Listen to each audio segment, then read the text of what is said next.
Halo semuanya, anak kelas 3 SD, khususnya Bapak Ibu guru, ataupun orang tua anak didik kami, dimanapun berada. Kali ini saya akan membawakan materi kelas 3 SD yang temanya benda di sekitarku, subtemanya aneka benda di sekitarku. Pembelajaran kedua, ini sambungannya kemarin.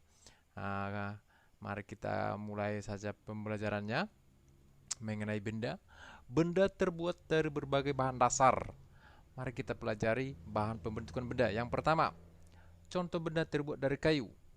Di layar di video ini ya sudah saya tunjukkan ada tiga benda. Yang pertama itu meja dan kursi. Kenapa saya buat yang ini? Karena ini sangat mudah ditemukan di sekolah. Yang kedua mengenai lemari. Lemari ini juga sangat mudah ditemukan khususnya di kantor pegawai biasanya, tempat-tempat file. Yang ketiga itu pensil. Pensil itu biasanya anak-anak SD, rata-rata semua anak kelas 3 SD memiliki pensil. Kayu adalah bagian dari pohon. Untuk memperoleh kayu, kita harus menebangnya pohon.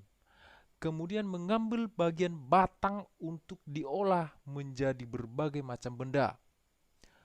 Perubahan dari batang kayu menjadi benda-benda tersebut melalui proses yang berbeda-beda. Berikut ini adalah gambar di mana proses pengolahan kayu menjadi benda yang bermanfaat, mulai dari tumbuh sampai ditebang sampai menjadi benda yang kita gunakan sehari-hari.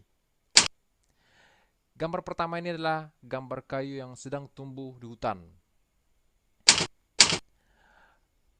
Gambar kedua inilah gambar yang sudah ditebang, tapi dengan catatan pada saat ada yang mau menebang kayu di hutan, kita harus menyampaikan bagi yang penebang itu supaya yang sudah layak ditebang. Kenapa yang sudah layak ditebang? Karena penebangan sudah yang layak, yang sudah berumur sangat bagus kualitasnya dibandingkan yang baru berumur 2 atau 32 atau 3 tahun. Yang berikutnya adalah setelah kayu ditebang baru dipotong-potong dia supaya gampang dipindahkan dari hutan ke jalan raya. Itu maksudnya. Yang berikutnya setelah kayu dipotong baru dimasukkan ke dump truck untuk mengangkut kayu-kayu tersebut ke tempatnya untuk diolah kembali. Yang berikutnya setelah kayu nyampe di tempat pengolahan baru digergaji. Digergaji itu ada yang sudah pakai mesin, ada yang masih pakai manual.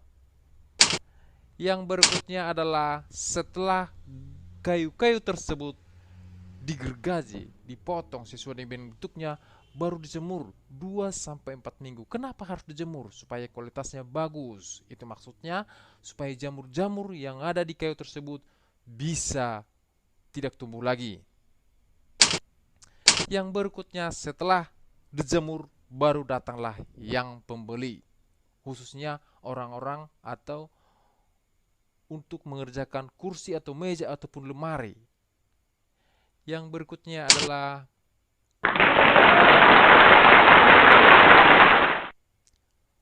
kursi dan meja tadi sudah bisa disalurkan ke sekolah-sekolah, kemanapun sudah bisa layak digunakan. Itulah prosesnya pengolahan kayu mulai dari masih tumbuh di hutan sampai menjadi sebuah kursi atau lemari atau meja atau apapun yang bisa kita gunakan dalam kehidupan kita sehari-hari.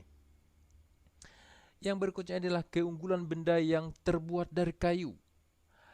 Kayu mudah dalam pengerjaan, bisa dibuat atau dibentuk sesuai keinginan. Misalkan saja untuk ukiran, desain kusen, dan lain-lain.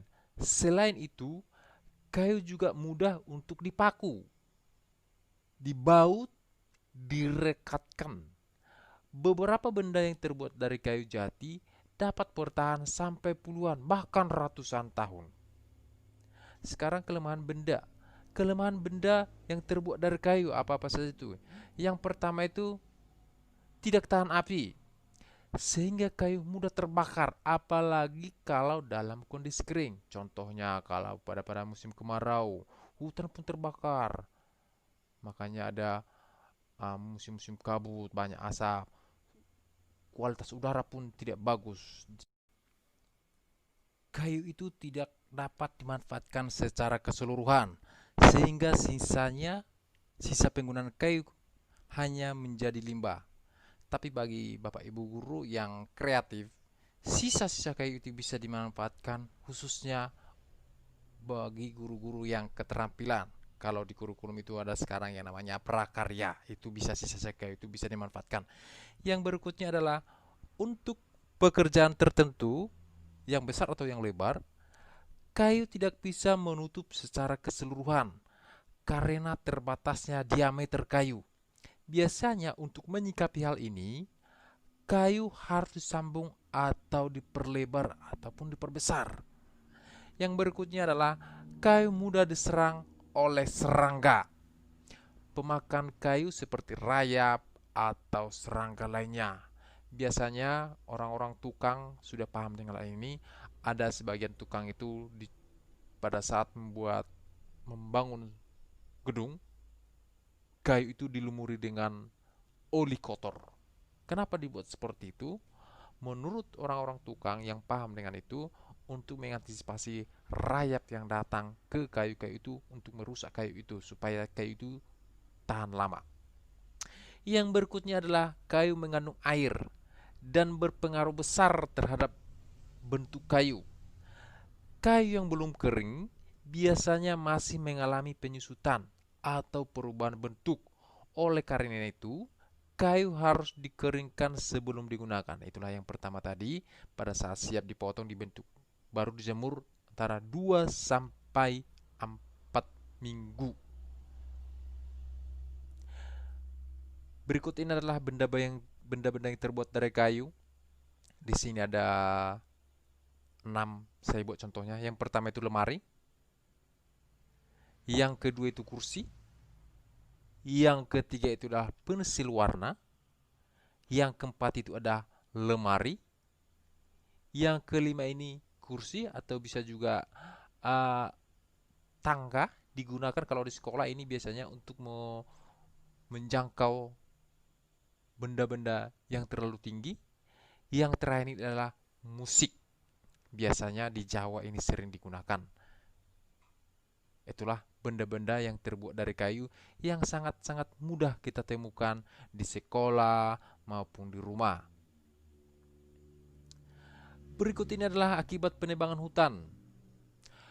Kerusakan hutan bisa menyebabkan tanah menjadi tandus, sehingga akan sulit dipergunakan untuk bercocok tanam. Banyak orang yang kehilangan lahan, tempat tinggal, maupun anggota keluarga akibat bencana seperti banjir dan tanah longsor. Pada musim hujan biasanya Bapak Ibu, anak didik kami maupun orang tua kami, bisa kita lihat di TV itu rata-rata longsor, tertimpa longsor, bangunan pun banyak yang tertimpa longsor tersebut. Jadi harapan saya, mari kita sama-sama mensosialisasikan penebangan hutan itu supaya dikurangi.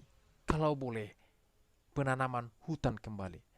Yang berikutnya adalah sebagai fungsi ekosistem, hutan sangat berperan dalam berbagai hal, seperti penyedia sumber air, penghasil oksigen, tempat hidup berjuta flora dan fauna, dan peran penyeimbang lingkungan serta mencegah timbulnya pemanasan global. Nah, ini dia Bapak Ibu.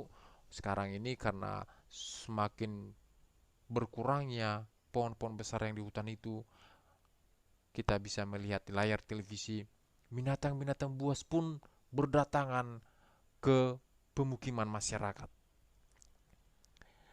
Yang berikutnya adalah cara mengatasi penebangan hutan secara liar. Yang pertama itu adalah mendirikan kawasan lindung. Yang berikutnya adalah melakukan penindakan pada para penebang hutan. Memberi pendidikan terhadap masyarakat tentang perlindungan hutan. Yang terakhir adalah masyarakat yang di sekitar hutan harus mengadakan musyawarah untuk berpartisipasi dalam menjaga hutan. Nah, di sini ada 4 untuk mengatasi hutan. Yang pertama itu mendirikan kawasan lindung. Ini ada kaitannya sama pemerintah pusat. Yang berikutnya itu melakukan tindakan pada para penebang hukum, penebang hutan. Yang ketiga itu adalah memberi pendidikan terhadap masyarakat tentang perlindungan hutan. Ya, banyak masyarakat sekarang asal untuk menebang hutan itu, menebang kayu-kayu hutan itu alasannya mungkin untuk keperluan masak di dapur. Yang terakhir adalah masyarakat yang sekitar hutan harus mengadakan musyawarah untuk berpartisipasi dalam menjaga hutan. Warga banyak yang beralih menjadi penebang hutan karena desakan ekonomi, serta karena tidak paham tentang pentingnya perlindungan hutan. Karena itu, perlu diadakan sosialisasi kepada warga tentang larangan dan dampak negatif penebangan liar seperti erosi atau pengikisan tanah, longsor, banjir, dan punahnya spesies langka. Untuk mengantisipasi seperti itu Bapak Ibu, untuk mengantisipasi warga yang banyak tadi, anak didik kami, diperlukanlah musyawarah. Musyawarah di balai desa contohnya. Nah, pengertian musyawarah anak didik kami tahu, pengertian musyawarah itu adalah suatu sistem pengambilan keputusan yang melibatkan banyak orang dengan mengakomodasi semua kepentingan, sehingga tercipta satu keputusan yang disepakati bersama dan dapat dijalankan oleh seluruh peserta yang mengikuti musyawarah. Itulah pengertian daripada musyawarah. Yang berikutnya itu adalah bola kayu. Kenapa saya sampaikan ini di video ini? Karena ada bola itu yang terbuat dari kayu. Nah, berikut akan saya jelaskan. Kayu tidak hanya digunakan sebagai bahan baku untuk membuat meja, kursi, ataupun benda kerajinan. Kayu juga dapat digunakan untuk perlengkapan olahraga, seperti permainan bola kayu. Pada permainan bola kayu, perlengkapan yang digunakan adalah bola dan pemukul bola.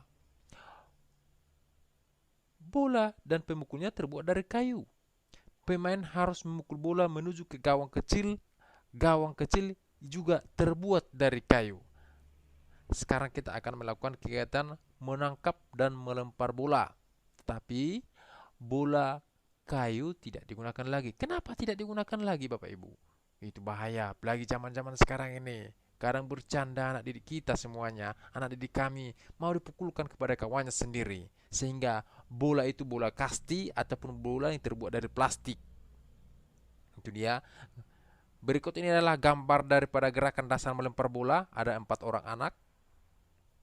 4 orang gambarnya itu. Cara pertama, bisa Bapak Ibu lihat. Yang kedua, sudah mulai diayun. Yang ketiga, dilemparkan bolanya. Yang keempat, bola itu sudah lepas dari tangan si anak tersebut. Berikut ini adalah gerakan dasar menangkap bola. Ini ada didik kami, hati-hati dalam menangkap bola. Jangan asal tangkap aja, perhatikan bagus-bagus bolanya itu.